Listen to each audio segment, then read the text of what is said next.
Hey there, Redeemer brothers and sisters. We're in our second week of going through 1 Peter as we continue to navigate through these unusual times with the coronavirus.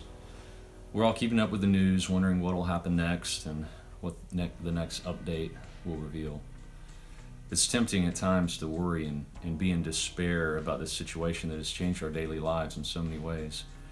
Our encouragement to you is to stay faithful and keep trusting in the Lord, remembering that He is still on the throne, He is in control, and He is using this virus to mold and shape us into His likeness.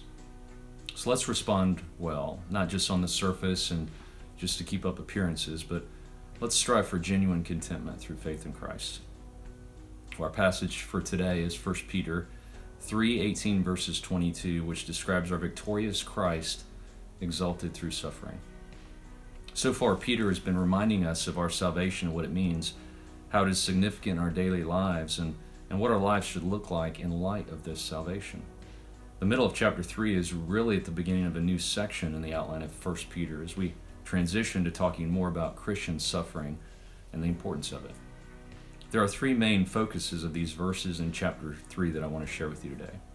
But first, let's read through the passage together. 1 Peter 3, starting at verse 18. For Christ also suffered once for sins, the righteous for the unrighteous, that He might bring us to God, being put to death in the flesh, but made alive in the Spirit, in which He went and proclaimed to the spirits in prison, because they formerly did not obey, when God's patience waited in the days of Noah, while the ark was being prepared, in which a few, that is, 8 persons, were brought safely through water. Baptism, which corresponds to this, now saves you, not as a removal of dirt from the body, but as an appeal to God for a good conscience through the resurrection of Jesus Christ, who has gone into heaven and is at the right hand of God, with angels, authorities, and powers having been subjected to Him. The first focal point of these verses is the example of Christ. Peter jumps right into this in verse 18 where he says, "For Christ also suffered once for sins." I just love it how throughout this letter, Peter constantly reminds us of the gospel and the gift of salvation. Just as often as Peter is reminding us of how to rightly live or act or suffer, he is reminding us of what Jesus did on our behalf. It's as if he can't help but keep going back to these truths as he talks about our current lives and what we were made to do. But this isn't the first time he mentions his suffering either.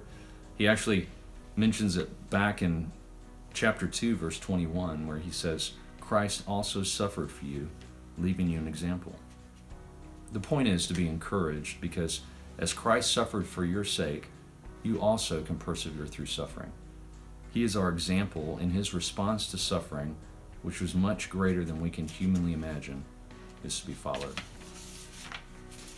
The second focus here is the example of vindication or being justified as we are in the midst of suffering.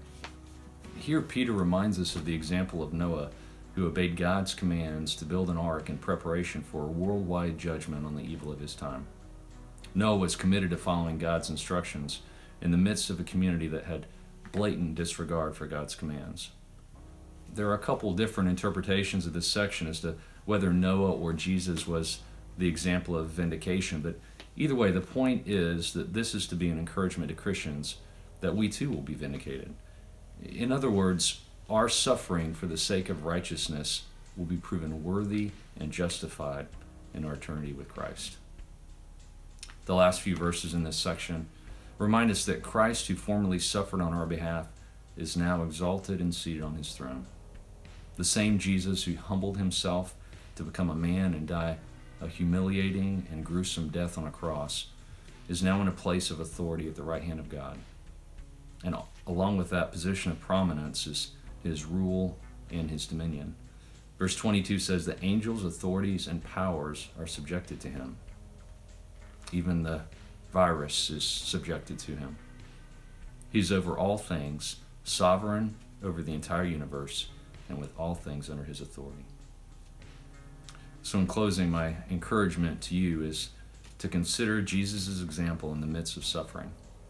Your righteous living and decisions in the face of potential persecution will ultimately be proven true and right as we look forward to eternity with our forever sovereign King Jesus. I look forward to seeing you all soon, Redeemer. God bless.